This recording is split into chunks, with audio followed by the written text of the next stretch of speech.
Halo guys, Assalamualaikum warahmatullahi wabarakatuh. Baik teman-teman, pada video kali ini kita bakal ngebahas tentang perbedaan dan persamaan ceramah dan motivasi serta praktik menyusun pesan, bahasan motivasi atau persuasi. Baik, nah kali ini kita mau ngebahas tentang ceramah dan motivasi.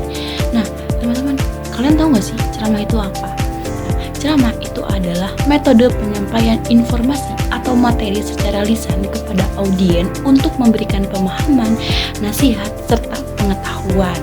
Nah, jadi tujuan ceramah itu tuh menyampaikan informasi kepada pendengar, menambah pemahaman dan wawasan, memberikan motivasi atau nasihat, mengajak pendengar memahami isi yang disampaikan. Nah, itu. Nah, biasanya ciri-ciri ceramah itu seperti ini.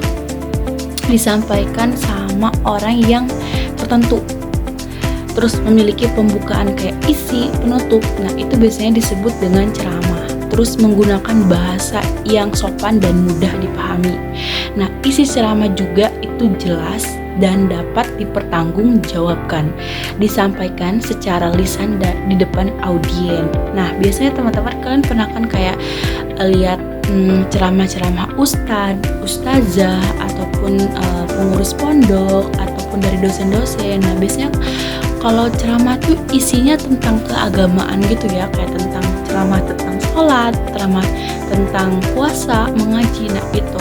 Nah biasanya ceramah ini kan diisinya sama orang-orang tertentu dan dia tuh harus mempertanggungjawabkan apa yang sudah disampaikan gitu. Jadi ceramah itu bukan cuma soal kayak sharing session, enggak ya. Jadi ceramah itu ada ketentuan dan ada ciri-cirinya seperti itu. Nah, kalau motivasi, nah apa sih motivasi? Nah, biasanya kita suka lihat nggak sih kayak quote-quote di TikTok yang lewat di reel Instagram ataupun video-video TikTok kayak ada tentang motivasi belajar, motivasi bekerja. Nah, jadi motivasi itu adalah dorongan dalam diri seseorang untuk melakukan suatu tindakan demi mencapai tujuan tertentu. Nah, motivasi juga itu tuh dapat muncul secara sadar maupun tidak sadar, serta berfungsi untuk menggerakkan, mengarahkan, dan mempertahankan perilaku seseorang. Nah, biasanya motivasi itu kan menimbulkan dorongan atau energi. Kalau misalkan seseorang, biasanya orang yang menyampaikan motivasi itu tuh dia menyampaikan dengan secara tidak sadar ataupun sadar gitu. Terus membuat perilaku itu dilakukan secara terus-menerus, juga memberi arahan terhadap perilaku itu sendiri. Nah, tujuan dari motivasi itu adalah menggerakkan atau menggugah seseorang untuk bertindak, terus menumbuhkan keinginan dan kemauan, juga membantu mencapai tujuan tertentu seperti itu. Terus ada persamaan ceramah sama motivasi. Yang pertama itu ada metode penyampaian, lisan atau oral. Nah, keduanya ini tuh mempunyai persamaan disampaikan secara lisan atau berbicara langsung di hadapan audiens seperti itu. Yang kedua itu memiliki tujuan menginspirasi. Nah, biasanya kan ceramah tuh kayak kajian ya, kayak ceramah tentang sholat, tentang ngaji. Nah, begitupun motivasi juga sebenarnya sama, punya tujuan yang sama-sama menginspirasi. Nah, kalau misalkan kita suka lihat motivasi kayak di TikTok, di Instagram, itu tuh kayak kita tuh terinspirasi sama motivasi yang lewat-lewat di VT ataupun di reel Instagram itu. Terus yang ketiga tuh komunikasinya searah. Nah, biasanya ceramah dengan motivasi itu tuh komunikasi arah. Kenapa? Karena umumnya itu bersifat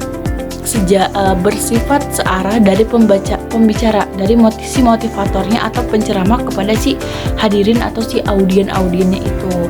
Terus pemberi informasi atau nasihat. Nah, keduanya itu tuh digunakan untuk menyampaikan informasi, teman-teman. Menyampaikan informasi, ide, nasihat, gagasan. Nah, itu. Terus peningkatan semangat belajar atau kinerja. Nah, keduanya itu memiliki metode ceramah yang baik dapat meningkatkan motivasi belajar atau kinerja si audiens itu. Nah, kalau perbedaannya kan tadi ada persamaan, sekarang perbedaan. Nah, perbedaan itu adalah yang pertama, ceramah itu merupakan metode